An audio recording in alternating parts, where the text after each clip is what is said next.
네, 여러분 안녕하세요. CMC테크의 김한진입니다. 자, 스마트 제조를 위한 기업 정보화 구축 가이드. 오늘 이제 두 번째 시간인 것 같은데요. 자, 오늘은 첫 번째 제조기업 정보화의 핵심 과제에 대해서 한번 살펴보겠습니다. 자, 저는 이 제조기업 정보화의 핵심 과제로 세 개를 들고 있는데요. 트레이서빌리티와 인터락킹, 풀프루프입니다. 즉 추적성과 공정 연동 그리고 에러 방지 이렇게 세 가지인데요. 자, 이 가운데 이 트레이서빌리티를 저는 가장 중요시 여깁니다. 왜냐하면 제조기업은 제품의 제조 이력 관리가 정보화의 필수 요소가 되고 제품 제작 시 그 제품의 공정 이력과 자재 사용 이력을 데이터화해서 관리할 수 있어야 한다는 거죠.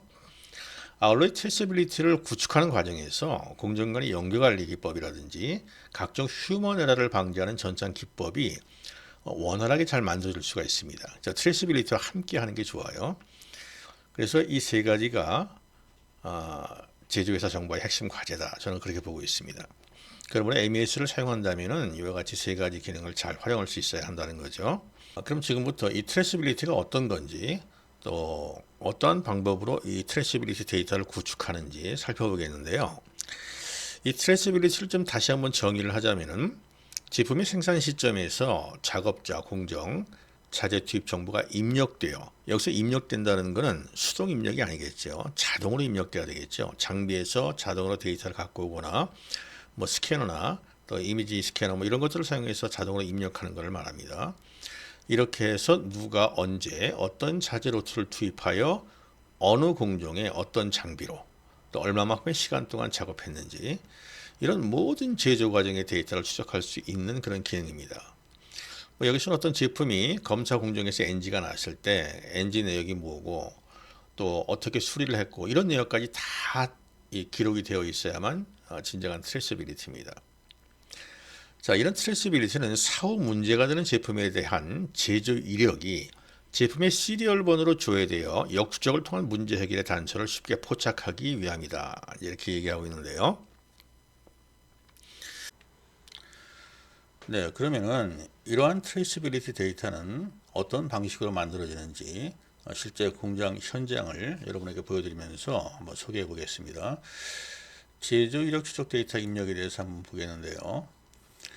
자, 지금 이 공장은 전자제품을 만드는 그런 공장이고요. 라인의 구성을 보니까 뭐 SMT 라인도 있고 뭐 수삽, 그다음에 RCA 라인이 있습니다. 뭐 여러분이 만약에 이런 계통에서 일을 하신다면은 굉장히 쉽게 이해가 되겠지만 혹시 여러분 회사가 뭐 다른 아이템을 제조한다면은 공정의 그 라인 구성은 많이 다를 거예요. 그러나 이와 같이 각 회사의 업무 부서와 또 생산 라인의 기초적인 어떤 흐름은 어느 회사나 비슷할 겁니다. 제가 이 전체적인 이 회사의 업무 플로어를 잠깐 여러분에게 보여드리면은 아마 여러분의 그 회사와 비록 그 생산하는 아이템이 다르다 할지라도 유사함을 느낄 텐데요. 자, 제가 자세하게 설명하기 전에 잠깐 그 업무 플로어를 보여드릴게요. 자, 모든 회사가 이제 비슷한 흐름을 갖고 있을 겁니다. 보통 이제 회사에는 영업부서, 뭐 생산관리, 생산기술, 자재 구매, 그리고 관리, 생산, 품질, 뭐 연구개발 이런 식으로 부서가 보통 형성되어 있습니다. 자, 우리가 MES를 구축하고 트레이서빌리티를 할 때는 이 모든 부서가 전부 다 협조를 해야 됩니다. 자, 개발 부서에서도 이 BOM 작성을 여기서 하지요. 보통 이제 E범을 여기서 만들어서 M범으로 이쪽에 수불 쪽에 던져주는데 항상 그 BOM은 그 E범을 만들어서 M범으로 전환하는 그런 방법으로 처리를 해줘야만 그 안정적인 BOM 관리가 유지가 됩니다. 자, 간단하게 업무 플로우의 진행을 잠깐 살펴보겠습니다. 영업에서 수주를 받죠. 그러면 그 고객사에게 우리가 언제까지 납품을 하겠습니다라고 약속을 합니다. 거기에 맞춰서 생산 일정을 수립해야 돼요. 생관에서는 생산 일정을 수립할 때 이 MPS라는 생산계획 수립 툴을 사용해서 생산계획을 수립을 합니다. 이 생산계획을 수립하는 과정에서 수없이 많은 정보가 여기에 전부 다 취합이 돼요. 이 생산계획은 이 제조회사에서 매우 중요한 그러한 전산 도구입니다. 이 생산 계획을 대부분 수작업으로 하시는 분들이 많은데 전산 시스템으로 하는 것이 좋겠죠. 이 MPS에 의해서 이제 MRP가 나옵니다. 이게 자재 소량 산출 계획인데요. 생산 계획에서 우리가 어떠한 제품을 몇 개씩 만들겠다라고 하면은 거기에 필요한 원자재가 있을 거 아닙니까? 그 원자재를 이 BOM에서 자재 리스트를 쭉 갖고 와서 그 원자재 내역을 살펴보고 각각 창고에서 현재 이 자재가 몇 개씩 있는지를 다 파악합니다. 그때 이제 뭐 가용 자재를 파악을 해야 되는데 이미 생산에 불출됐거나 혹은 생산에 예약된 자재들을 전부 다 빼고 가용 자재를 전부 다 산출을 해내요. 그런데 만약에 이제 과부족이 일어나게 되면은 구매 발주를 넣게 되죠. 그래서 구매부에 발주 요청을 합니다. 자, 이렇게 해서 이제 자재가 입고가 되면은 자재 입고에 이제 자재 수익 검사를 합니다. 이 수익 검사하는 내용이나 뭐 이런 부분들은 제가 실제로 공정 내용에서 다시 한번 설명을 해드리겠습니다. 자, 이렇게 해서 자재 창고에 자재가 들어오잖아요. 그러면은 이 생산 계획에 의해서 생산이 진행될 날짜에 맞춰 자동으로 자재를 선출해서 생산에 투입시켜 줍니다. 이런 부분들이 굉장히 시스템적으로 관리가 돼줘야 돼요. 자, 그리고 이제 생산 관리 부서에서는 아까 처음에 제가 MPS라고 썼는데 여기도 보통 우리가 MPS라는 말을 씁니다. 첫 번째 여기에서 말씀드린 MPS는 고객의 주문을 받아서 언제까지 몇 개의 제품을 납품을 해야 된다라는 그 일정에 따라서 계획을 잡는 거고, 여기는 그 일정에 따라서 생산이 의뢰가 되잖아요. 생산이 의뢰가 되면은 각 공정별로 제조 지시를 내리게 됩니다. 그래서 각 공정별로 이제 몇 개씩 만들 건가를 세부적으로 여기서 계획을 잡는 거예요. 그래서 이걸 MPS1, MPS2 이렇게 얘기합니다. 공정 계획을 잡는다 그렇게 보시면 돼요. 여기서 작업 지시서가 발행이 되면은 이제 생산 부서에서는 이 작업 지시 화면이 열려서 각각의 생산 작업을 하게 되면서 그 생산 작업에서 일어났던 모든 일들이 전산 시스템에 들어가게 되는 거예요. 그 데이터들이 나중에 트레이서빌리티 데이터를 구축하게 되는 겁니다. 자, 여기는 이제 전자 제조업체이기 때문에 뭐 솔더크림 메탈 마스크라는 어떤 그 외부에서부터 서포트 받는 그런 용품들이 들어가요.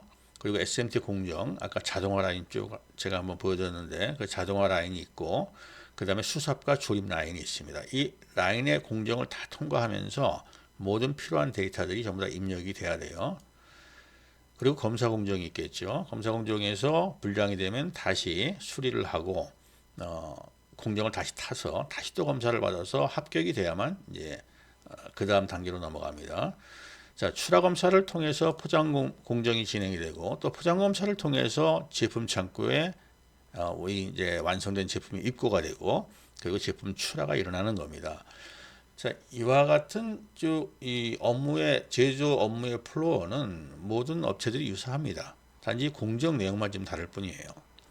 자, 이러한 과정에서 실시간 생산 모니터링이 이루어져서 현황 사항을 우리가 실시간으로 모니터링하면서 문제 해결을 할 수가 있고, 그 다음에 여기에 많은 또 필요한 어떤 리포트들이 나오게 되어 있습니다. 자, 제가 여러분에게 이 업무 프로를 설명을 하니까 우리 회사도 이렇게 비슷합니다 라고 여러분 아마 생각하실 거예요. 자, 그럼 실질적으로 이제 어떻게 구성되냐, 어떻게 이제 일이 진행되냐 하면은 이 영업부서에서는 퍼체스 오더 PO 프로그램에 의해서 이 수주를 입력하게 되면은 그 수주를 파악해서 MPS가 자동으로 생산 계획을 수립하게 되어 있어요. 그러면 이 생산 계획 수립에 의해서 자재 소량 계산이 BOM을 끌고 와서 자동으로 만들어지고, 그리고 과부족 수량이 몇 개나 되나 파악을 합니다. 이때 순간 모든 창고와 또 생산 현장까지 체크를 해서 가용 자재를 파악을 하는 거예요. 그래서 과부족 자재를 구매를 하게 합니다. 그리고 이제 이 품질 부서에서는 퀄리티 컨트롤을 위해서 미리 각 공정에서 필요한 작업들을 준비를 하게 되고, 또 이제 생계 같은 경우에는 각각의 이 공정상에서의 여러 가지 장비들이 잘 지금 메인터넌스가 되고 유지가 되는지를 파악해야 되겠죠. 이와 같이 이쪽 그 영업이나 생산생의 품질 부서는 어떻게 보면은 제조를 실행하기 직전에 많은 준비를 하는 그런 단계의 업무들을 하게 되어 있습니다. 근데 이 업무가 굉장히 중요해요. 자, 제가 이제 보통 그 회사에 가보면은 특히 이제 스마트 공장 그러면 이 공장 내부에 있는 이러한 장비들을 컨트롤하는 거는 어느 정도 하는데 지원하는 부서에 이런 내용들이 유기적인 전산 시스템에 의해 가지고 이렇게 잘 연동이 안 되는 경우가 많이 있는 걸 제가 볼 수가 있습니다. 그렇기 때문에 앞으로 여러분이 이 부분도 굉장히 신경 써야 되는데 이 부분은 제가 다음번 챕터에서 자세하게 설명을 해드립니다. 자, 이제 본격적으로 이 트레이서빌리티 데이터가 축적되기 시작하는 것, 즉 이 데이터가 만들어지는 그런 과정이 출발되는 지점이 자재실에서부터 출발된다고 보시면 됩니다. 자재실에서 각각의 자재들 바코드를 전부 다 붙여요. 그런 다음에 바코드를 붙여서 불출을 시킵니다. 이때 바코드를 붙이는 과정, 이런 과정도 공수가 좀 들어가고 어려운 부분이에요. 여기서부터 잘 풀어나가야 됩니다. 자, 그러면 제가 이 자재실부터 한번 살펴보도록 하죠. 자, 먼저 우리는 자재가 입고가 되잖아요. 자재가 입고가 될 때 여기는 이제 전자제품을 만드는 회사이기 때문에 이 릴 자재가 많이 들어와요. 그럼 이 릴을 제공하는 업체에 그 바코드가 있어요. 그 다음에 혹시 이제 뭐 EMS 사업을 하거나 OEM을 만드시는 분들은 그 OEM을 준 그 회사의 원천 코드가 붙어 있을 수도 있습니다. 그렇지만 자체적인 그 이 자재 바코드를 운영하는 것이 좋습니다. 그래서 모든 원자재에 그 바코드 어떤 그 규칙을 만들어 가지고 잘 관리를 해줘야 돼요. 특히 이 바코드에는 어떤 것이 중요하냐면은 로트를 우리가 관리를 해줘야 됩니다. 근데 이 자재마다 자재를 생산하는 업체마다 로트 관리하는 그 유형이 달라요. 어떤 데서는 뭐 날짜를 쓰기도 하고 주차를 쓰기도 하고 또 특별한 어떠한 코드를 쓰기도 하고 다양한 어떠한 그 이 관리가 있습니다. 그것들을 잘 해석해서 새로운 바코드를 여기다 부착할 때는 우리 회사에 쉽게 이해될 수 있는 그런 루트가 바로 여기서 우리가 스캔을 하게 되면 알아볼 수 있도록 바코드를 만들어서 붙여야 돼요. 사실 자재가 이제 입고되잖아요. 그럼 우선 가입고 처리를 하고 수익 검사를 통해서 합격 불합격을 처리를 하죠. 이 합격이 되어야만 그때 바코드를 붙이면 되는 거예요. 그리고 나서 생산 불출을 하는데 이 바코드 붙이는 일이 좀 많죠. 그래서 초기에 이런 시스템을 도입했을 때는 이 바코드, 뭐 QR 코드, 뭐 데이터 매트릭스 코드, 여러 가지 이 2D 코드, 자재 바코드를 붙여나가는 과정에서 공수가 좀 많이 들어가는 그런 어려움은 좀 있습니다. 그러나 반드시 이것을 해야 되는 거예요. 자, 여기 보니까 이제 그 IQC 검사 기준이 있죠. AQL의 기준을 통해서 이렇게 우리가 수익 검사를 합니다. 이거는 뭐 다 회사들마다 꼭 해야 되니까 반드시 전산 시스템에서 이거는 지원이 돼야 되겠죠. 자, 근데 이제 이 자재실에서 아주 중요한 게 뭐냐면 굉장히 많은 내용이 있는데 제가 다 설명하지는 지금은 못하겠지만 가장 우선적으로 해야 될 게 이 선입선출을 해서 내보내야 됩니다. 이 선입선출을 해서 내보낸다는 얘기는 뭐냐면은 먼저 들어온 자재가 먼저 나가서 그 자재가 이 원자재가 이 공정에서 쭉 진행될 때 우리가 이제 그 로트 관리라고 그러잖아요. 생산이 만약에 우리가 뭐 500개를 만든다, 혹시 1000개를 만든다, 그랬을 때 어떤 자재 로트가 들어간다를 파악을 해줘야 됩니다. 그럴 때 그 일률적으로 순서대로 자재가 들어가는 것이 관리에 용이하겠죠. 자, 근데 제가 이 말씀을 드리는 이유는 좀 복잡한 문제가 최근에 생겼어요. 다시 말해서 선입선출 기준이 과거에는 입고일자로 하면 됐습니다. 먼저 들어온 순서대로 먼저 나가는 거죠. 그게 이제 the first in, first out이에요. 먼저 들어오면 먼저 나가라. 근데 먼저 들어온 거의 기준이 우리 회사의 창고를 중심으로 하면 쉬운데 지금은 이게 문제가 원자재를 제조한 그 제조회사의 제조 로트 순서대로 이 선출이 돼줘야 됩니다. 선입 선출이 돼줘야 돼요. 그러다 보니까 이 제조 로트라는 것이 뭐 국내 업체 같은 경우는 좀 서로 얘기를 잘해서 들어올 수 있겠는데 뭐 해외에서 들어온 원자재 같은 경우에는 뭐 짜투리 자재가 들어오기도 하고 해서 제조 로트 맞추기가 참 어렵습니다. 아무튼 이런 부분을 근본적으로 해결하는 방법은 SCM이라는 특별한 솔루션이 있어요. 그런 솔루션을 써서 원자재를 공급하는 업체하고 지금 얘기를 하는 거예요. 그래서 우리 시스템을 써서 다음 들어오는 원자재는 현재 여기까지 이제 자재 로트가 들어왔으니까 다음 로트로 자동으로 올 수 있도록 전산에서 관리를 해주는 그런 거죠. 물론 SCM은 그 위에 수없이 많은 기능들이 있지만 이런 용도로도 쓸 수 있다는 얘기예요. 그래서 프로그램에서는 반드시 자재를 스캔해서 나가게 해야 됩니다. 자재를 무조건 갖고 나가는 것이 아니라 자재 바코드를 스캔을 하게 되면은 자, 스캔한 자재 로트보다 이전 로트 재고가 존재한다라는 이런 에러 메시지가 나올 수 있게 해줘야 돼요. 그러니까 다시 이전 로트의 자재를 먼저 내보내줘야 됩니다. 자, 제가 여러분에게 이 자재실의 업무를 간략하게만 얘기했지만 이 자재실에서부터 이 트레이서빌리티의 데이터 인풋이 시작된다고 보셔야 돼요. 그래서 바코드를 잘 부착하고 여기서부터 관리가 잘 돼야 됩니다. 뭐 쉽게 얘기해서 원자재 바코드를 잘못 붙이잖아요. 그게 일종의 사고예요. 잘못 붙이게 되면 뭐 이런 데서 이 자재가 잘못 들어가서 우리가 보통 그 이제 오삽이라고 그러는데 그 잘못된 자재가 들어가서 사고를 일으키게 되어 있습니다.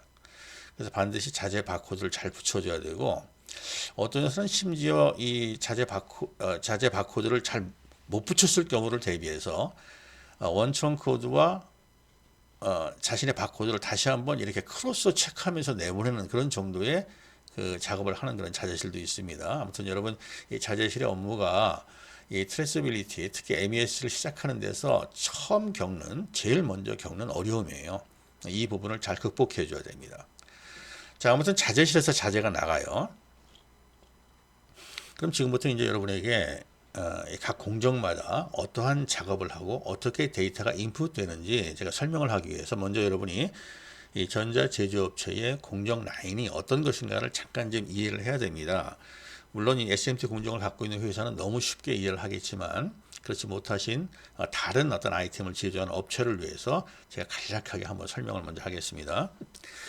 자, 제일 먼저 이 자재실에서 이제 PCB라는 게 나가요. 우리 그 녹색으로 된 이 기판 같은 것들이 나가고 그 기판이 여기에서 출발을 합니다. 그래서 쭉 진행되면서 인로드에서 이제 레이저 마킹기를 통해서 여기에서 이제 그 바코드를 각각의 그 PCB 그 기판에 찍어줘요. 그리고 이제 스크린 프린터라는 데로 가서 여기서 납을 도포를 합니다. 이제 솔더 크림이라고 그래요.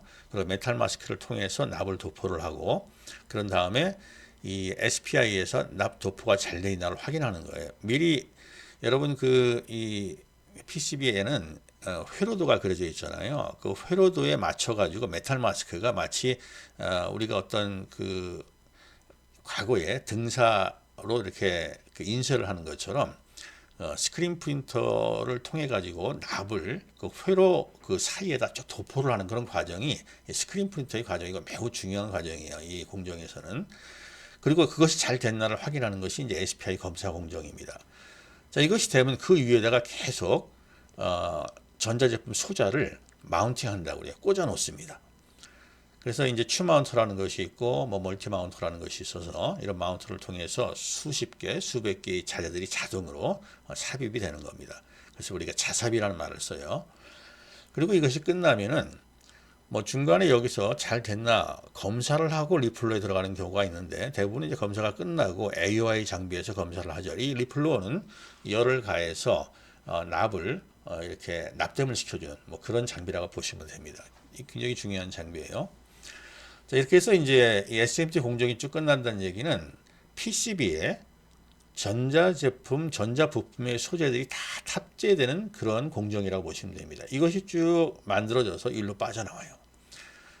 그럼 여기서부터는 보통 이제 수삽 공정이 시작되는데 그 전에 ICT, 회로가 잘 되어 있나를 확인하는 검사가 있고 그 다음에 이제 중요한 게 있어요. 라우터라는 게 있습니다. 제가 이제 잠시 후에 자재실에서부터 쭉 어떻게 이 트레이서빌리티 데이터가 입력되는지를 보여드릴 때 이게 왜 트레이서빌리티 데이터를 구축하는 게 어려운지 아는 과정이 나옵니다. 여러분이 이제 이 라우터에서 어떤 작업이 일어나냐 하면은 여러 개의 PCB를 한 번에 진행시킬 수가 있어요.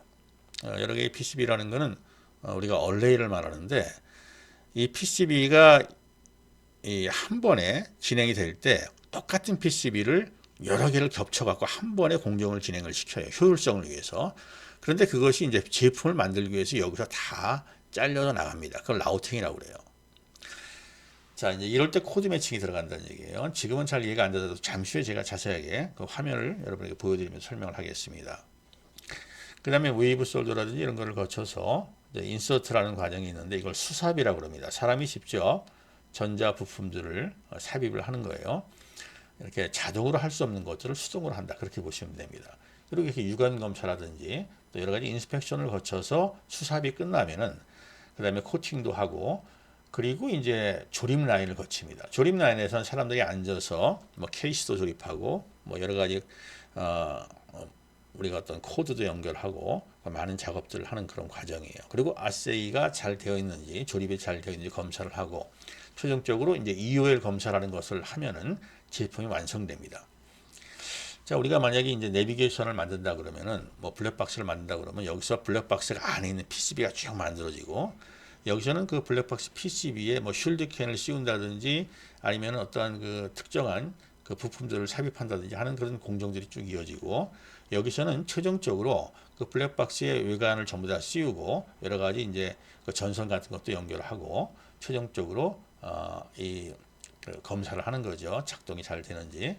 그래서 완성이 되면 이제 제품 창고에 들어가는 거예요. 자, 이제 이해가 됐죠? 아마 이 전자제품을 만드는 그런 회사는 원자재도 탁탁 이렇게 릴 단위의 규격화된 것들로 이렇게 투입되기 때문에 여러 가지 측면에서 이러한 트레이시빌리티를 구현하기가 굉장히 좋습니다. 자, 그럼 한번 구체적인 내용을 들어가 보죠. 자, 제일 먼저 우리가 뭐를 생각해야 되냐 하면은 자, 처음에 우리가 이 공정을 탈 때는 뭐 내비게이션이나 블랙박스나 완성된 제품이 없잖아요. 우리가 완성된 제품 뒤에다가 보통 시리얼 코드를 붙이잖아요.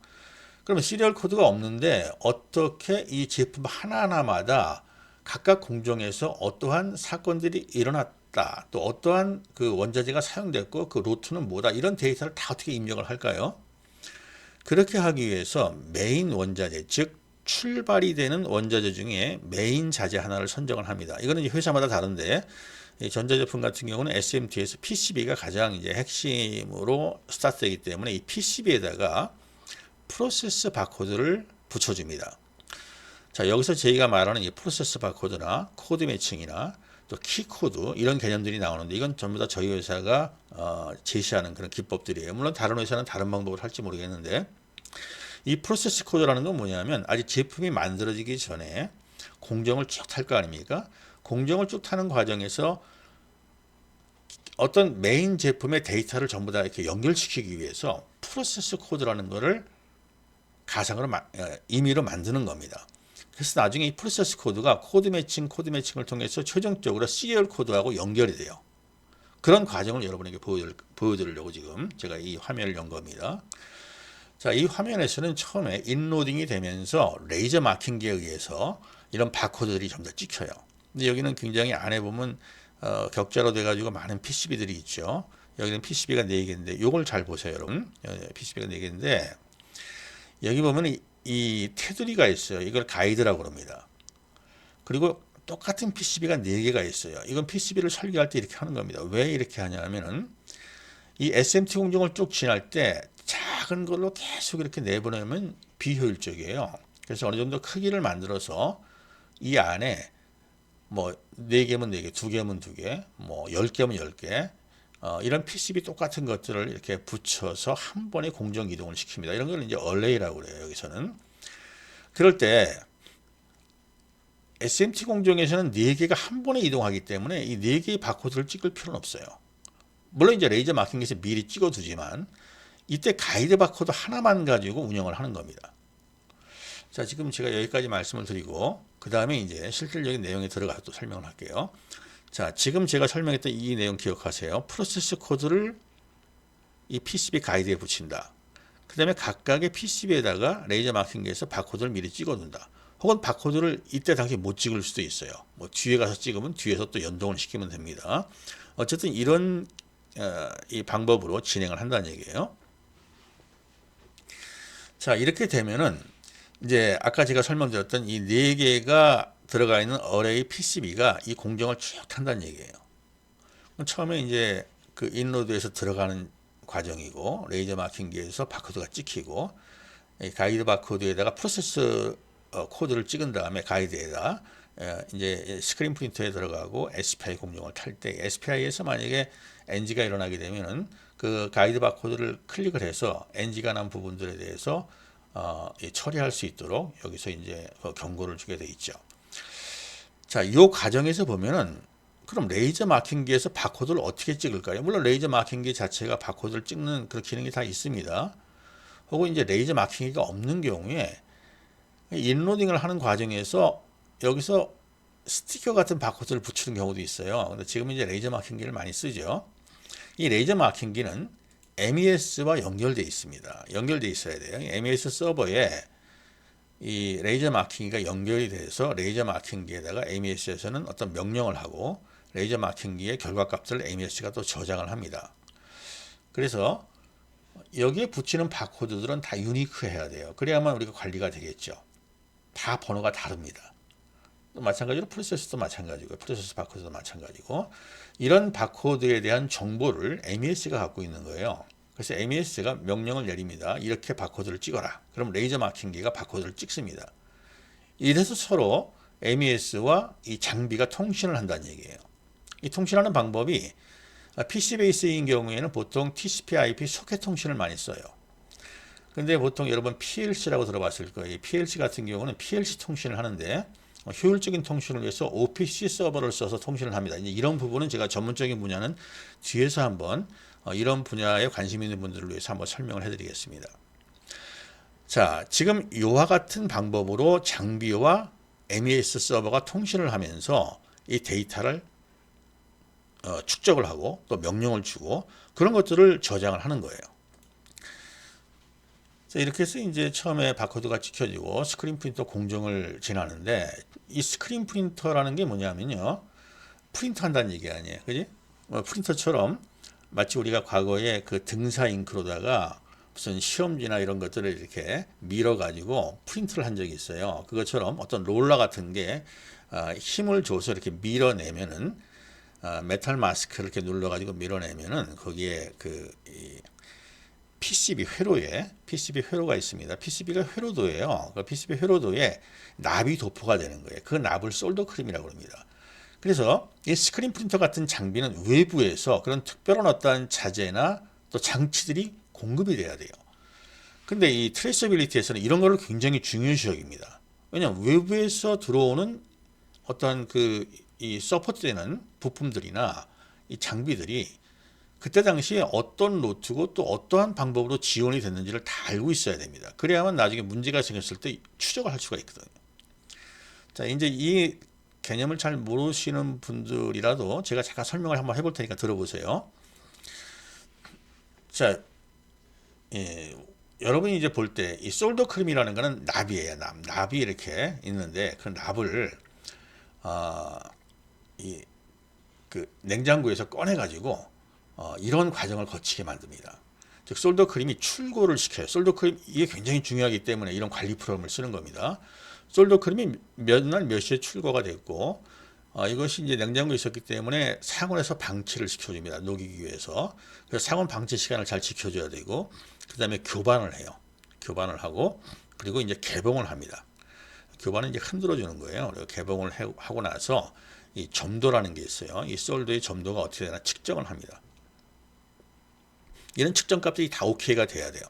그래서 OK냐 NG 판정에 의해서 NG가 되면 이걸 쓸 수가 없겠죠. 그래서 OK가 되는 것들에 대해서 이제 생산 라인에 투입하는 거예요. 아까 그 스크린 프린터에 투입을 하는 겁니다. 근데 스크린 프린터에 이 솔더를 한 번에 다 쓰는 게 아니라 일부를 쓰고 이렇게 놔둘 수가 있어요. 바깥에. 그러면은 상온에 방치됐을 때는 시간 관리를 해야 됩니다.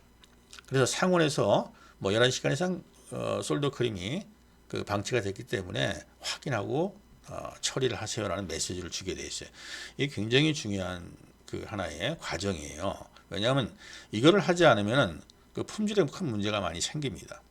상온 방치가 오래된 것들을 쓰게 된다든지 또 이런 어떠한 철저한 과정에 의해 가지고 OK 판정을 받지 못한 것들이 사용됐을 경우에 스크린 프린터에서부터 NG가 많이 생길 수가 있거든요. 거기서 잘못되면은 거기서 이제 여러 가지 이러한 기능들이 잘 작동이 돼서 안정적으로 사용되지 못하면 거기서부터 불량의 그 원인이 시작되는 거예요.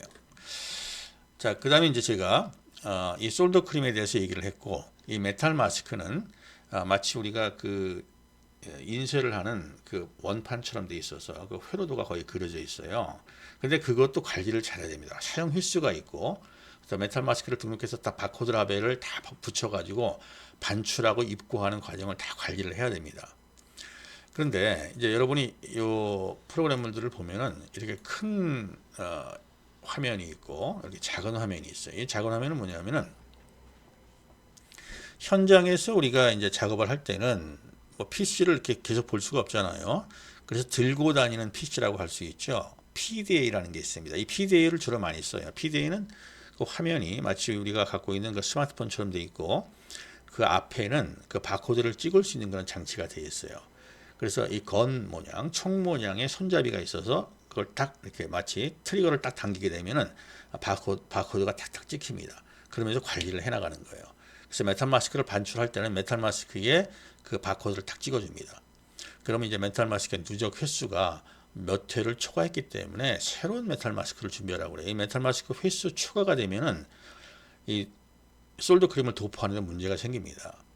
자, 그 다음에 또 이런 것도 있어요. 메탈 마스크를 꺼내올 때 텐션 체크를 해요. 텐션이라는 건 메탈 마스크의 텐션을 말하는 거예요. 이게 텐션이 잘 돼 있어야만 이렇게 밀고 뗄 때 이게 딱 잘 떨어지겠죠. 텐션이 안 좋으면은 뭉개진다 그런 뜻이에요. 그래서 이 텐션 체크가 항상 돼 있어야 됩니다. 그래서 이런 것들이 합격이 돼야 돼요. 그냥 반출 처리를 하는 겁니다. 아까 제가 솔더 크림에 대해서 내용을 쭉 보여줬잖아. 이 내용이 다 여기에서 다 관리가 됩니다. 솔더 크림 프로세스에 의해서 이렇게 정상 출고하는 건 솔더입니다. 뭐 이런 그 메시지를 주고, 또 아까처럼 상온 방치에 문제가 생기면 이런 식으로 경고를 주게 돼 있어요. 제가 지금 여기서 설명했던 이러한 어떤 프로그램은 이 공정에 직접적인 연관된 프로그램은 아니지만 외부에서 관리하는 프로그램이에요. 그렇지만 이 스크린 프린터라는 공정에서 굉장히 중요한 역할을 하기 때문에 트레이서빌리티에서 이 내용을 다 관리를 해줘야 됩니다. 그래야만 나중에 문제가 생겼을 때는 그때 당시에 어떤 우리가 그 이 솔더 번호를 썼고 솔더 로트 어떤 거를 썼고 당시 메탈 마스크는 뭐를 썼는데 이런 문제가 생긴 것 같다. 우리가 보통 이 스퀴징 같은 데서 이렇게 누르는 힘에 의해 가지고 이 관리를 또 하는 이 스크린 프린터 내부적인 그런 로그 관리 같은 것들이 있어요. 그래서 이 장비 하나마다 관리 포인트가 굉장히 많습니다. 그런데 이런 장비들은 각각 PC 베이스인 경우도 그렇고 뭐 PLC도 일부 그런 경우가 있는데 PC 베이스 같은 경우는 주로 로그 관리가 잘 되어 있습니다. 뭐 PLC는 우리가 메모리 블록의 그 내용들을 꺼집어내서 MES에 연동을 시키는데 이런 PC 베이스의 어떤 이 장비들은 자체 로그들을 다 갖고 있습니다. 그래서 로그 분석을 쉽게 할 수가 있어요. 그러니까 실시간으로 로그를 끌고 와서 NG가 생겼으면은 뭐 때문에 불량인지 불량 이력을 전부 다 발췌를 해가지고 불량 내역표를 자동으로 만들어서 나중에 트레이서빌리티에서 어떤 불량인지를 알 수 있게 만드는 겁니다. 그런 작업들을 전부 다 하는 거예요. 자, 이제 SPI는 이렇게 도포가 된 납이 잘 도포가 됐는지 확인하는 그런 인스펙션 공정입니다. 그 다음에 이제 칩 마운트에서 아주 중요한 작업들이 일어나요. 우리가 원자재를 공급할 때 아까 PCB를 제가 예를 들었지만 PCB 말고 수없이 많은 자재가 공급되는 것이 칩 마운터 쪽입니다. 자, 여기 이제 자재 공급이 이루어지는데 이런 릴들의 자재가 공급이 되는데 이렇게 전부 다 릴을 미리 우리가 그 끼워가지고 장착을 해요. 장착을 하는 과정에서 이 마운트에는 이 릴 자재의 그 몇 번 그 피더에 장착을 해야 된다는 것이 있습니다. 그래서 장착을 전부 다 해요. 그리고 이제 작업을 합니다. 처음에 우리가 이제 BOM에 의해서 피더 리스트를 만들고 피더 리스트에서 이렇게 장착이 돼서 작업이 진행되다가 이제 어떤 문제가 있냐면은 자재가 이제 다 사용이 됐어요. 그러면 자재를 교체를 합니다. 자재를 교체를 할 때 이 바코드를 서로 찍어요. 바코드를 찍는 과정에서 우리가 이제 오삽방지라고 그러는데 이 온전한 이 피더 리스트의 번호에 자재 이 릴 자재가 장착이 됐는지 또 교체 자재와 그 다음에 이제 소진 자재가 서로 같은 자재인지 이런 걸 확인합니다. 근데 이때 중요한 게 있어요. 이때 이 정보를 전부 다 트레이서빌리티에서 관리를 하려면은 로트 관리를 해줘야 돼요. 그래서 반드시 이 로트를 서로 체크를 해서 이 로트가 다르다. 그럼 반드시 기록을 해둬야 됩니다. 그래야만 PCB가 쭉 공정 라인을 통과하는 과정에서 자, 어느 시점부터 똑같은 자재지만 다른 로트의 자재가 들어가고 있다는 것을 알 수 있어야 됩니다. 그래야만 나중에 트레이서빌리티에서 정확하게 몇 번의 시리얼 번호 몇 번의 그 제품부터 원자재 그 로트 다른 로트의 자재가 사용됐다는 것을 알 수가 있는 겁니다. 이 부분이 굉장히 크리티컬한 부분이에요. 그래서 이제 이 SMT 공정을 하시는 분들은 오사방지 프로그램이라는 걸 아주 오래전부터 써왔어요. 그 오사방지 프로그램에 이런 그 로트 체크 관리를 집어넣어서 트레이서빌리티 데이터에 집어넣는 겁니다. 그래서 한 번에 오사방지를 함과 동시에 자재 교체도 일어나고 이 트레이서빌리티 데이터도 이렇게 정확하게 만들어낼 수가 있는 거죠. 자, 거기에 필요한 이러한 그 프로그램들이에요. 그 프로그램들을 여기서 지금 보여주고 있습니다. 이렇게 해서 이제 그 튠 마운트에 자재들이 쭉 장착이 돼요. 여기서 수없이 많은 자재들이 들어가는 과정에서 얼마큼 잘 관리하느냐가 SMT 공정에서는 굉장히 중요합니다. 자, 이렇게 쭉 그 공정을 통해서 리프로를 통하고 또 최종적으로 AOI 장비에서 최종적인 검사를 합니다. 뭐 냉댐이 됐는지, 그 다음에 뭐 비틀림이 있는지, 뭐 여러 가지 검사를 여기서 하는데 이런 검사에서 정확하게 밝혀지지 않은 지금 의심스러운 것들은 이런 엑스레이나 이런 장비로 끌고 가서 검사를 해요. 그래서 어떤 회사들은 엑스레이까지 그 이 인라인에 집어넣는 경우도 있는데 너무 고가이기 때문에 바깥에 빼죠. 특히 이제 레이저 마킹기 같은 경우도 이 라인이 하나가 아니라 뭐 5개, 10개 라인이 있다면 각각 라인마다 집어넣기가 좀 부담스러울 수 있어요. 그럴 때 이제 오프라인 마킹기에서 미리 찍고 그 다음에 끌고 가는 그런 경우가 많습니다. 자, 이렇게 해서 우리의 PCB가 쭉 SMT 공정을 통해서 나옵니다. 나오면은 이제 그 다음 단계의 수삽 공정으로 들어가는데 여기서부터 이제 중요한 사항이 벌어져요. 어떤 사항이냐면 아까 제가 여기서 여러분 기억나시죠? 이 가이드 바코드를 붙이고 이 4개의 PCB가 동시에 진행된다고 그랬잖아요. 그럼 4개의 PCB가 하나처럼 이 공정을 쭉 타는 거예요. SMT 공정을. 왜냐하면 효율적이기 때문에. 그 작은 걸 다 나눠서 하나씩 한다 그러면 비효율적이거든요. 그래서 아주 작은 PCB들은 어레이로 묶여가지고 하나처럼 진행을 시키는 거예요. 다 진행이 끝나면은 ICT 회로 검사를 통하고 라우팅을 합니다. 이 라우팅을 한다는 것은 지금 이 바코드를 이 PCB에 어레이가 된 이 PCB들을 잘라낸다는 겁니다. 그래서 이 가이드가 잘라나가겠죠. 그러니까 이 우리의 프로세스 코드가 사라져 버리는 겁니다. 자, 이럴 때 어떻게 하냐면 이 프로세스 코드와 이제 이 안에 있는 앞으로 각각 사용될 이 4개의 PCB에 코드 매칭을 시켜주는 거예요. 이렇게. 그래서 이 코드와 이 코드를 이렇게 매칭 시켜주면 결국 이 가이드에서 일어났던 SMT 공정의 모든 이력들을 비록 4개로 떨어져 나갔다 하더라도 하나씩 다 간직하고 있는 겁니다. 자, 이것을 키코드와 키코드 매칭이라고 그러는데 프로세스 코드라고 제가 처음에 말씀을 드린 거는 이 가이드의 프로세스 코드는 처음 시작되는 거기 때문에 제가 프로세스 코드라고 얘기를 했고 사실 이것도 다 키 코드도 프로세스예요. 프로세스라는 게 공정 아니에요. 공정이 진행되면서 우리가 그 프로세스를 관리하기 위한 코드이기 때문에 프로세스라고 그러는데 이 매칭이 되는 과정이 생기기 때문에 처음에 프로세스는 키 코드 1이고 첫 번째 매칭이 되는 게 이제 키 코드 2예요. 프로세스 코드가 키 코드 1이고 그 다음에 키 코드 2. 또 그 다음에 뭐 다른 어떠한 코드 매칭이 일어나면 키 코드 3, 4 이렇게 계속 갈 수가 있습니다. 굉장히 복잡한 이 제품을 만드는 회사는요, 이 키 코드가 7, 8개가 되는 경우가 있습니다. 그래서 굉장히 많은 코드 매칭이 일어나요. 그렇게 해야만 정확하게 모든 공정 내역들의 데이터들이 이 트레이서빌리티 이 데이터베이스 안에 잘 들어갈 수가 있는 겁니다. 자, 그래서 이 라우팅 공정을 할 때 이와 같은 코드 매칭을 하고 이 매칭하는 방법은 2번을 찍는 거예요. 자, 여기 지금 보면은 지금 금방 지나갔죠. 이 코드를 한번 찍고 하나, 둘, 셋, 넷 이렇게 찍어줘요. 왜냐하면 이 코드들은 다 유니크하거든요. 전부 다. 이렇게 찍어주면은 매칭이 탁탁 되는 거예요. 그 과정을 여기서 하는 겁니다. 매칭이라는 과정이 여기서 일어나는 거예요. 얘는 프로세스 코드를 찍고 매칭 코드를 탁탁탁 찍어줘요. 그러면은 매칭이 돼서 이제 앞으로는 이 코드를 통해서 그 다음 공정을 진행하는 겁니다.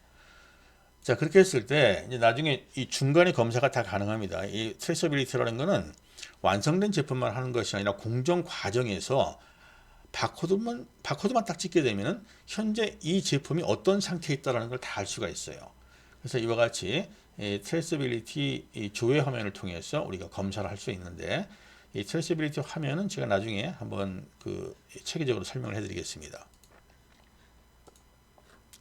자, 이렇게 해서 여러분에게 이 라우터까지 갔어요. 자, 처음에 이제 시작될 때의 프로세스 코드가 좀 이 공정을 지나고 그다음에 라우팅을 했습니다. 이제부터 이제 4개로 나눠져서 하나씩 진행이 되겠죠. 자, 그러면 이제 웨이브 솔더를 뭐 지나고 나서 인서트 과정이 있는데, 이 인서트는 수삽이라고 합니다. 전자제품 부품들 가운데 이렇게 자삽, 즉 자동으로 SMT 공정에서 할 수 없는 것들을 여기서 사람이 직접 이렇게 인서트하는 그런 과정이에요. 그래서 이게 목치 검사도 하고 그 다음에 여러 가지 인스펙션도 하고 나서 그 다음에 이제 조립 공정으로 넘어갑니다. 이 조립 공정으로 넘어갈 때는 뭐 코팅 같은 것도 하기도 해요. PCB 코팅을 한다는 거는 이제 방수 같은 것들을 위해서 코팅을 하는데, 이 코팅을 할 때는 코팅 용액 같은 것들이 있어요. 지금 이러한 여기 자재를 보면은 주로 쓰는 자재가 릴 자재인데, 이거는 뭐 1000개 단위, 뭐 3000개 단위, 5000개 단위 대탁 나오는데, 용액 같은 거는 뭐 리터로 표시되기도 합니다. 그래서 여기서는 저울 같은 것들을 통해서 로트 관리를 합니다. 이런 방법들도 굉장히 이제 이 전자제품 이외에 용액 관리를 하는 뭐 분말이라든지 이런 관리를 하는 회사들은 대부분 저울을 사용해서 얼마만큼의 용액이 빠져나갔다라는 것을 체크를 하게 되죠. 자, 이런 과정을 통해서 이제 아세이 라인으로 들어갑니다. 이 아세이 라인에서는 여러 가지 작업들이 있을 수 있는데 제가 하나만 먼저 보여드릴게요. 아세이 라인은 조립하는 거예요. 사람들이 쭉 앉아서 이제 부품들의 뭐 이 전원 코드도 연결하고 또 쉴드 캔을 씌우기도 하고 어떤 사람이 할 수 있는 그런 이 작업들을 여기서 합니다. 자, 이 작업을 하는 과정에서 주로 많이 일어나는 것이 어떤 거냐면 PCB가 있는데, 이제 이 PCB는 어떤 제품 안에 들어가겠죠. 이 PC를 보호하기 위해서 쉴드 캔 같은 것들을 위에 씌울 수가 있습니다. 그러면 이 PCB에 있던 이 바코드는 더 이상 우리가 사용을 못 하잖아요. 그 다음 공정부터는. 그래서 쉴드 캔에 이 바코드를 붙입니다. 이 방법은 두 가지가 있는데, 이거를 마우스 스캐너에다가 스캔을 시키면은 자동으로 바코드 프린터가 똑같은 거를 프린터해서 여기다 붙이는 방법이 있고, 혹은 아예 쉴드 캔에다가 별도의 바코드를 쭉 장착을 합니다. 미리 만들어 놓고 매칭을 시키는 방법을 또 써요. 장단점이 있습니다. 자, 지금은 이제 매칭을 사용을 했죠. 이렇게 해서 계속해서 이 코드 매칭을 통해서 우리의 프로세스 코드가 변한다는 거예요. 그래서 이제 키 코드, 여기는 프로세스가 1이면 2, 3로 간 겁니다. 키 코드 3까지 간 거예요. 자, 이렇게 해서 이제 코드 매칭이 쭉 진행되면은, 자, 아세이 인스펙션을 거쳐서 보통 이제 전자제품은 최종적으로 EOL 검사를 하는데요.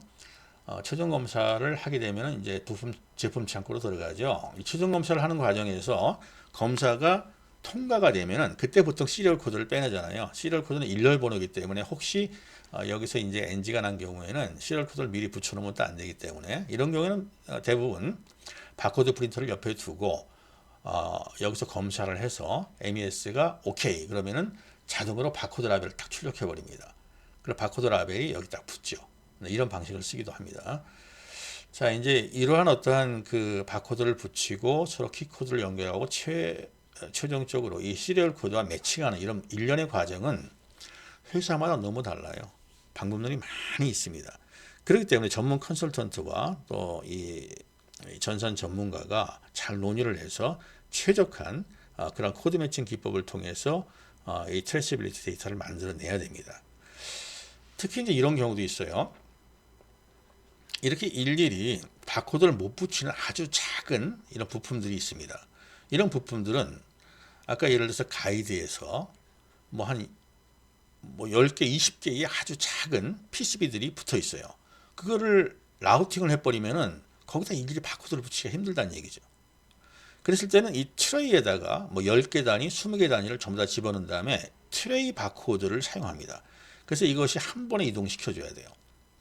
그래서 이게 이제 좀 현장에서 작업하시는 분들이 어려움이 있는데, 이런 방법으로 보통 이제 제가 이런 어떤 코드 매칭을 얘기하게 되면 우리 회사는 맞지 않습니다. 너무 이 PCB가 작아서 바코드를 붙이면서 이동하기가 어려워요. 이럴 때는 이 트레이에서 어떠한 이 단위별로 10개 단위, 20개 단위로 이동시키면서 관리를 해 나가는 겁니다. 그래서 최종적으로는 이제 완성된 제품에다가 바코드를 매칭시키는 거죠. 많은 내용들이 있지만 이렇게 우리가 트레이시빌리티 데이터를 만들기 위해서 각 공정마다 장비하고도 연결해야 되고, 그 다음에 외부의 어떠한 뭐 부품이나 또 그 서포트되는 그런 내용들하고도 연결을 해야 되고, 또 새로운 자재가 들어갈 때 그 자재 내역도 파악해야 되고, 특히 이렇게 코드 매칭이 되는 과정에서 새로운 코드로 진행되는 과정이 잘 연결이 되어 있어야만 최종적으로 우리가 원하는 그런 트레이시빌리티 데이터가 나옵니다. 특히 여기서 아주 중요한 게 있어요. 제품 창고로 들어가기 전에 우리가 이렇게 공정을 진행하다 보면은 각각 검사 공정에서 NG가 나는 경우가 있잖아요. 그럼 NG 버퍼에 빠져서 그것이 나중에 이제 일정 수량이 되면은 수리로 넘어갑니다. 제가 보통 만약에 공정 감사를 나간다 그러면은 트레이시빌리티가 잘 되어 있나 확인할 때 수리를 한 이력이 있는 제품을 갖고 와보라 그래요. 그럼 그 수리를 한 이력이 있는 제품에 시리얼 번호나 그 내부 키코드를 찍어 보면은 거기에서 연결된 사용된 원자재들이 로트가 잘못되는 경우가 있습니다. 왜냐하면 이 수리 과정에서 정확하게 이 교체되는 자재의 로트 관리를 안 하는 회사가 너무 많아요. 그렇기 때문에 이 수리에서 그 작업을 하지 않으면은 우리가 제품이 나갈 때는 수리된 제품이 다시 공정으로 들어오잖아요. 그럼 여기서 우리가 체크했던 각각 그 원자재의 루트와 수리에서 나간 루트가 달라요. 근데 문제는 수리된 제품들이 필드 불량이 많이 납니다. 바깥에 나갔을 때 필드 불량을 일으키는 게 수리를 좀 자주 했던 제품들이에요, 주로. 그러면 그 제품들이 들어와서 우리가 여러 가지 분석을 할 때 이 원자재가 불량이 났다. 근데 그 원자재 로트를 찾을 때 수리해서 교체된 원자재의 로트 관리를 하지 못하면은 찾지 못하는 거죠. 엉뚱한 것들을 우리가 리콜 당할 수가 있는 겁니다. 그래서 이 수리에서는 제가 이제 이걸 보여드릴게요. 보통 이제 수리에서 이렇게 합니다. 쭉 진행을 했는데 쇼트가 났어요. 이 쇼트가 난 것들에 대해서 수리를 하게 되어 있습니다. 이제 트레이서빌리티 보여진 트레이서빌리티 데이터예요. 여기서 보여진 내용들을 여기서 보면은 수리하는 내역들이 쭉 나오는데, 여기 보니까 자재 불량이에요. 불량 원인이. 자재를 교체했어요. 이 교체한 내용은 반드시 교체 자재 관리에서 이와 같이 제조 로트를 반드시 입력을 해줘야 됩니다. 그래야만 나중에 이 제품에 문제가 있었을 때 정확하게 같은 자재라도 로트가 다르잖아요. 이게 수리됐을 때는 보통 우리가 수리 자재 같은 경우는 자재 부서에서 별도로 받아온단 말이에요. 그러다 보니까 일률적으로 불출하는 자재하고 로트가 다를 수밖에 없어요. 그래서 이런 부분이 관리가 잘 돼야 된다. 그걸 제가 말씀을 드리는 거고, 이렇게 이제 수리가 잘 이제 맞춰지면 트레이서빌리티에서 이렇게 언제 수리가 됐고 또 누가 했고 이런 내용들이 전부 다 여기서 정리가 됩니다. 자, 이렇게 해가지고 전체적인 어떤 공정 관리를 제가 러프하게 설명을 했어요. 그러면서 여러분에게 특히 중요한 코드 매칭, 그 다음에 각각의 장비에서 어떻게 이런 전산 시스템과 연결돼서 소통을 하는지 이런 설명을 드렸고, 이제 최종적으로 이제 제품 창고에 들어가게 됩니다. 근데 제품 창고에 들어가서 이제 출하를 하는 과정까지도 전부 다 추적이 돼야 돼요. 여러분, 트레이시빌리티라는 거는 이 안에서 우리가 제품을 제조할 때만 하는 게 아니에요. 트레이시빌리티는 아주 전체적인 내용을 다 관리를 하는 겁니다. 제품 창고에 들어가서 뭐 패킹이 되고 쉬핑이 돼서 고객한테 갔어요. 어떤 고객한테 갔다는 것까지 알 수 있어야 돼요. 그 제품이. 그리고 그 제품이 만약에 문제가 생겨서 필드 불량으로 반품이 되고 반환이 돼서 이 안에 다시 들어와서 어떤 작업을 할 때까지 모든 내용들이 전부 다 기록될 수 있어야 됩니다. 그래서 이 트레이서빌리티의 어떤 데이터를 잘 구축한다는 것은 만만한 작업은 아니다. 이렇게 제가 말씀을 드릴 수가 있는데, 이 제품 창고에 들어갈 때는 보통 우리가 EOL에서 완성되면은 제품이 완성됐다고 보는데, 제품 수불 관리를 해주는 게 좋습니다. 그래서 제품 창고가 만약에 없다 하더라도 가상으로 제품 창고를 만들어서 수불 관리를 해줘야만 제가 나중에 설명할 NPS, 주 생산 관리에서 현재 우리 제품이 현재 몇 개가 제품 창고에 있고 앞으로 몇 개가 나갈 거고 우리가 수주를 1000개를 받았으면은 현재 제품 창고에 50개가 있으니까 950개가 만들 수 있다. 이런 것들이 탁탁 빠져나오게 되는 거예요. 그래야만 계획을 잘 잡을 수가 있는 거죠. 자, 이러한 많은 내용들이 있고 또 그다음에 이제 포장하는 과정에서도요. 포장하는 과정에서도 문제가 많이 발생될 수가 있습니다. 대표적인 몇 가지 예를 들자면은 포장할 때 일어나는 문제예요. 한 박스에 다른 제품이 이렇게 혼입이 되는 경우가 있습니다. 그다음에 향지에 맞지 않은 액세서리가 들어갈 수가 있고 또 박스한 제품 확인 불가한 그런 경우도 있습니다. 그래서 이제 이런 거를 쭉 정리를 해보면은 뭐 한 박스에 그 동일 제품들이 포장이 한 박스에 동일 제품들이 포장이 되는 그런 경우가 있는 반면에 그 한 박스에 제품과 액세서리가 포장되는 경우가 있고 또 어떤 경우에는 세트 제품이라고 있어요. 이렇게 세트로 구성된 제품을 한 박스에 넣어야 되는 경우가 있습니다. 그 다음에 작은 박스로 묶인 것들이 큰 박스에 들어갈 경우가 있어요. 이런 경우에 겉에 있는 박스만 탁탁 찍게 되면 그 내용에 이 박스 안에 어떤 내용이 있나를 다 파악할 수 있어야 됩니다. 근데 이것이 이제 포장 관리예요. 그렇게 해서 최종적으로 나갈 때 이렇게 그 로지스틱까지 어떤 몇 톤 트럭의 차에 어떠한 게 실려서 어느 그 장소로 이동을 했다. 뭐 이런 내용까지 전부 다 기록이 돼야 됩니다. 그 다음에 뭐 더 나가서 로지스틱까지 하게 되면은 이 제품이 지금 어느 그 지역을 통과해서 뭐 고객한테 언제쯤 도착할 거다라는 이런 내용까지 나오면 더 좋겠죠. 자, 이렇게 해서 제가 여러분에게 이제 포장 공정 이 부분까지 설명을 해드렸는데, 자, 이러한 내용들이 실질적으로 이제 전선 시스템과 연결이 돼요. 제가 전선 시스템을 잠깐 보여드리면은 보통 우리가 전선 시스템을 복잡하게 구성할 수도 있습니다.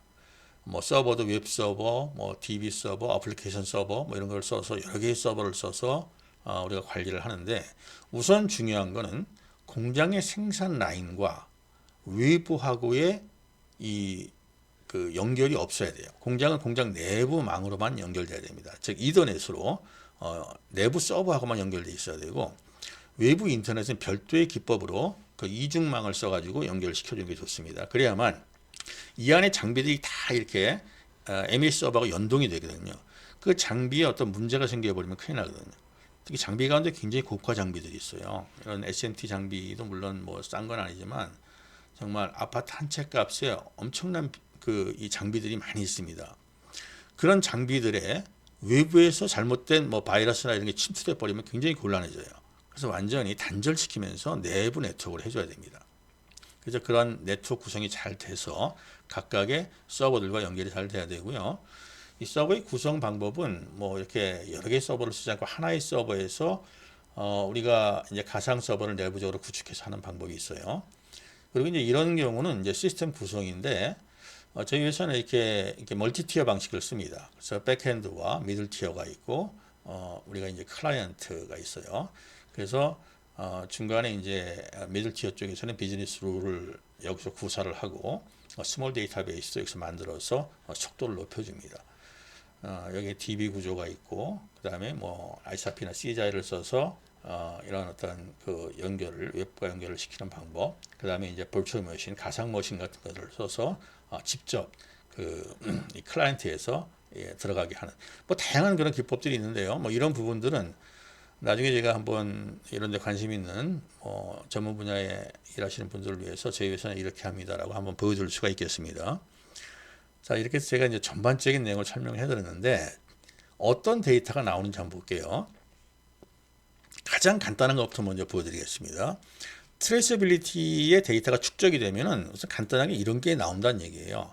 자, 시리얼 번호를 여기서 검색을 하잖아요. 스캐너로 딱 찍게 되면은 이 시리얼 번호에 해당하는 제품이 딱 뜹니다. 이 뜰 때 저희 회사 같은 경우는 지시 번호, 이게 뭐냐면 그 지시 루트를 말하는 거예요. 이 지시 루트에 의해서 만들어진 그 제품 리스트가 쭉 뜹니다. 그러면서 검색한 제품이 이렇게 하이라이트로 표시가 됩니다.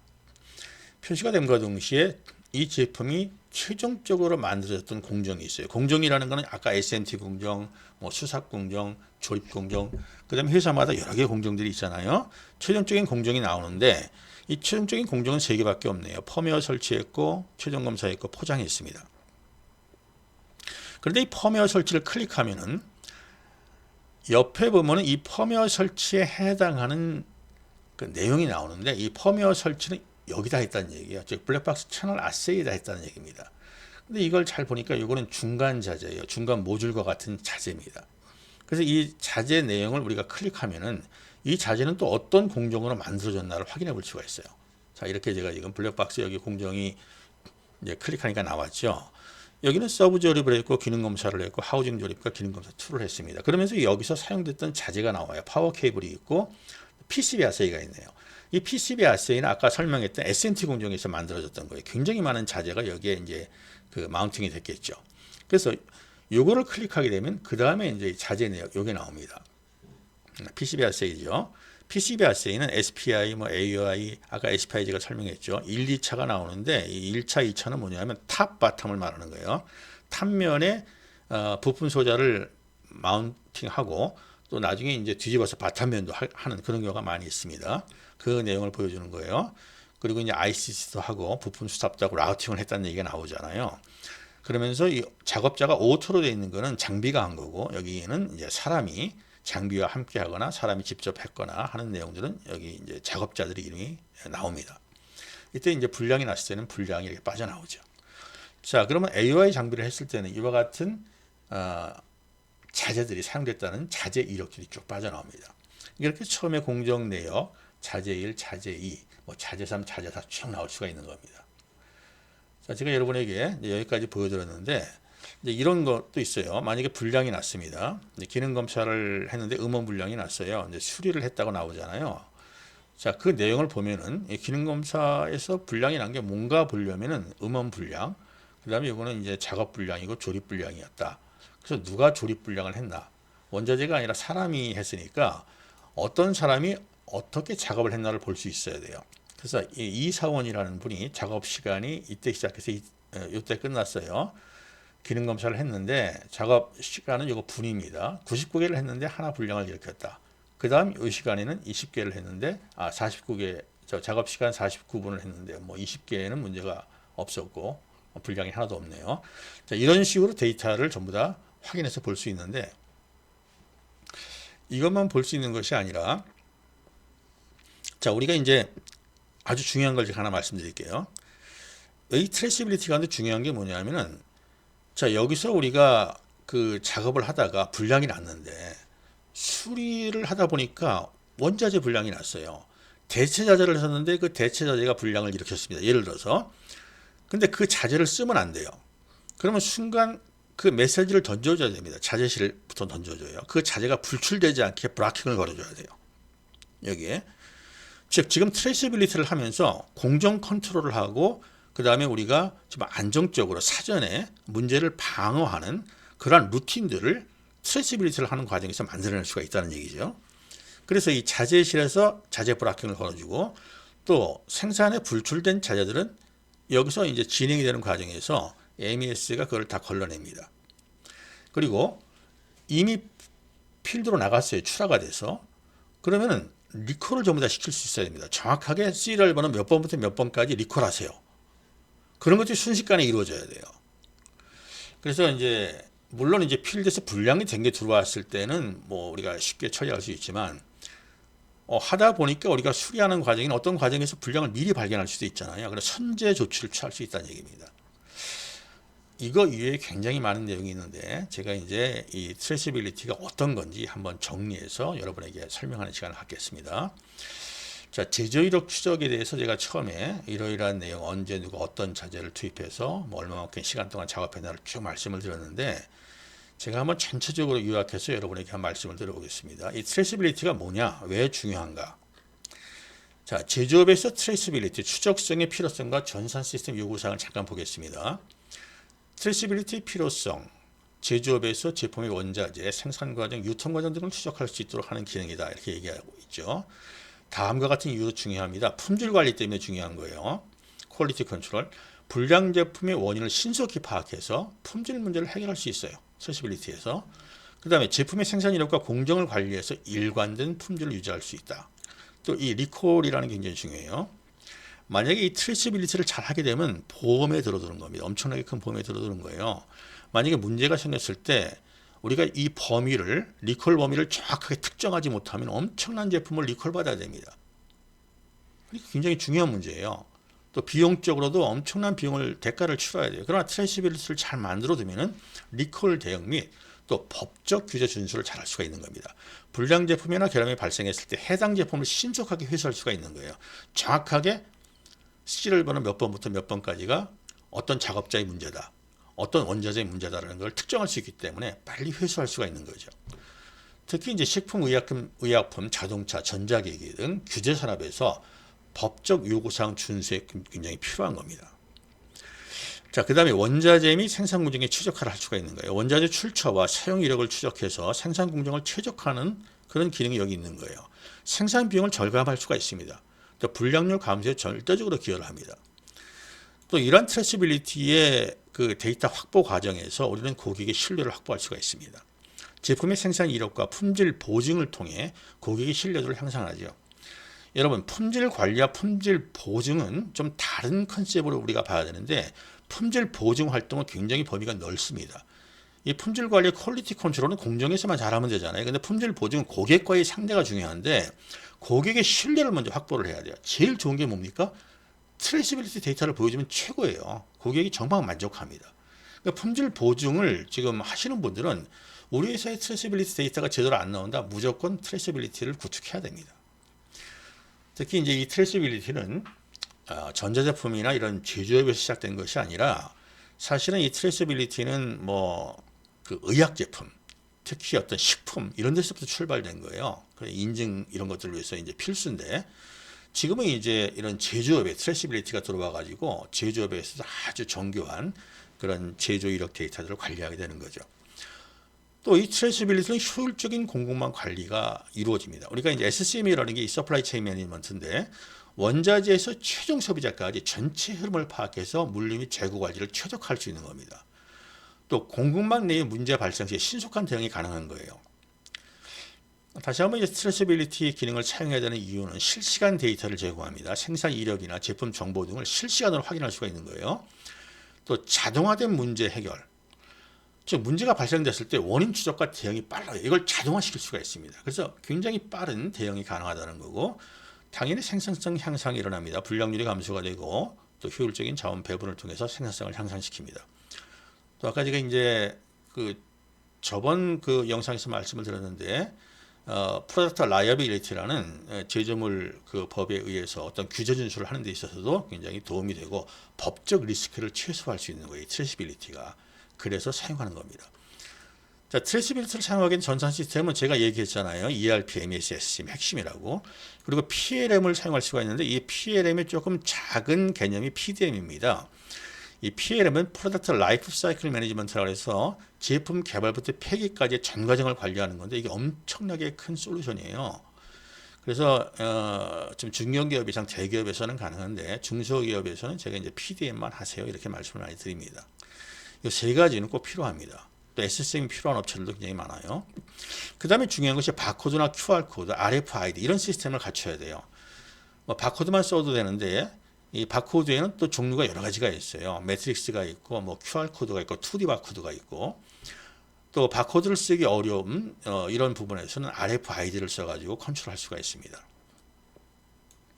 자, 그 다음에 이제 트레이시빌리티를 쓰게 되면 데이터 분석이라든지 이제 보고 시스템에서 AI 또 빅데이터 분석을 활용할 수가 있습니다. 공정을 최적화할 수 있죠. 품질 문제 발생 시 원인 분석과 예방 조치가 가능한 거예요. 결론적으로 말해서 제조업의 트레이시빌리티 기능은 품질 관리, 법적 규제 준수, 공급망 관리, 최적화, 고객 신뢰 확보 등을 위해서 필수적인 겁니다. 필수적인 거.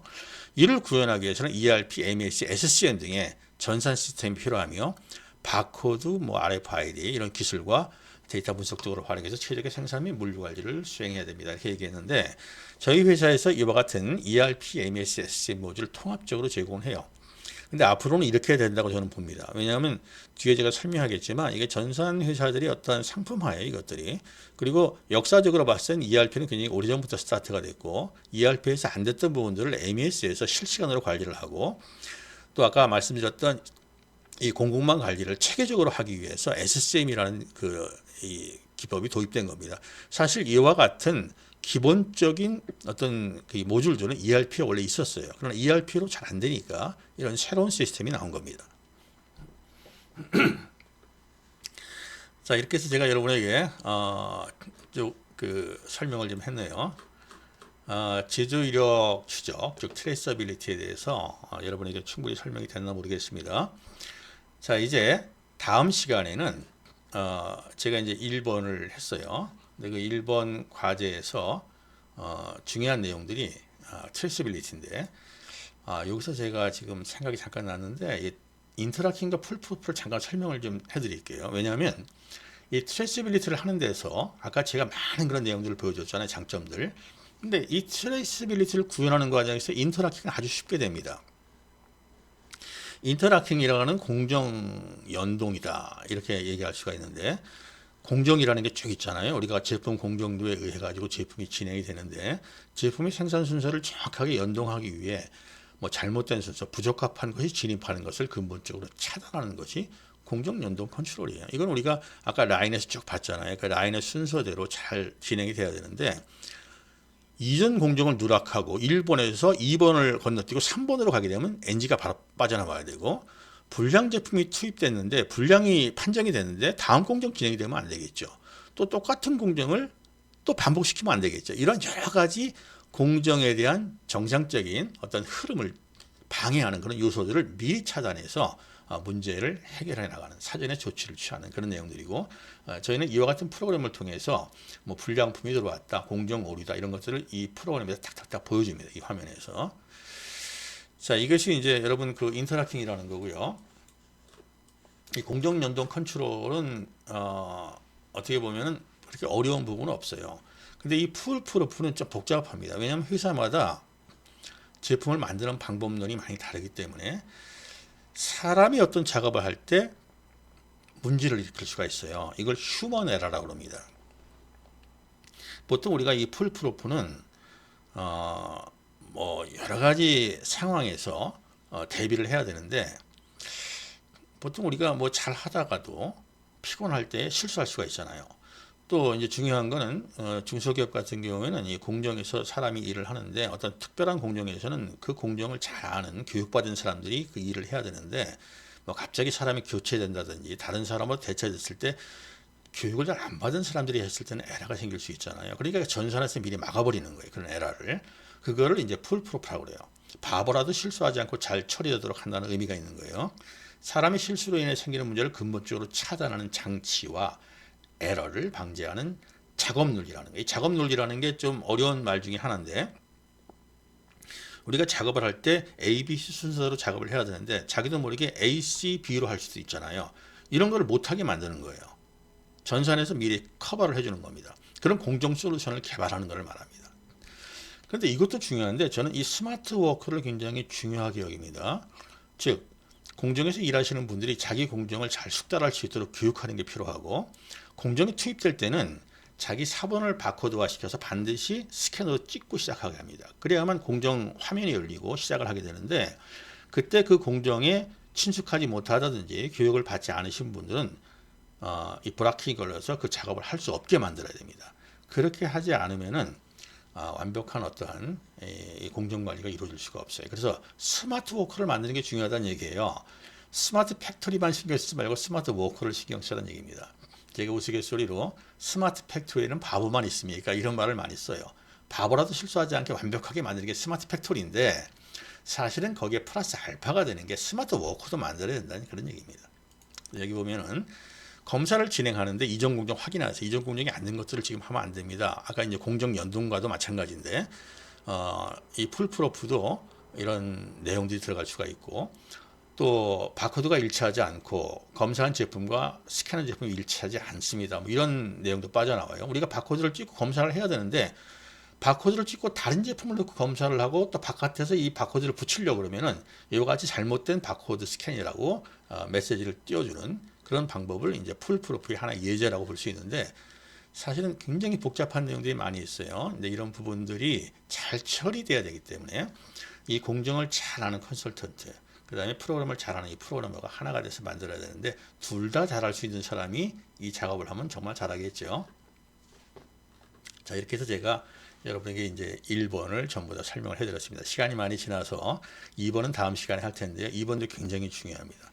2번은 여러분이 조금 전문적인 지식을 쌓는 데 도움이 되는데 각각의 모듈들이 어떻게 구성돼서 어떤 역할을 하는지 쭉 제품 개발부터 영업 수주, 생산 계획, 생산 준비, 제조 실행까지 이어지는 모든 과정에서 우리는 어떠한 준비를 해야 되고 또 어떠한 모듈들을 사용해야 되는지 이런 것들을 여러분이 이해하게 되면은 이런 시스템을 구축하는 데 있어서 좀 전문적인 지식을 갖게 되는 거예요. 도움이 많이 되겠죠.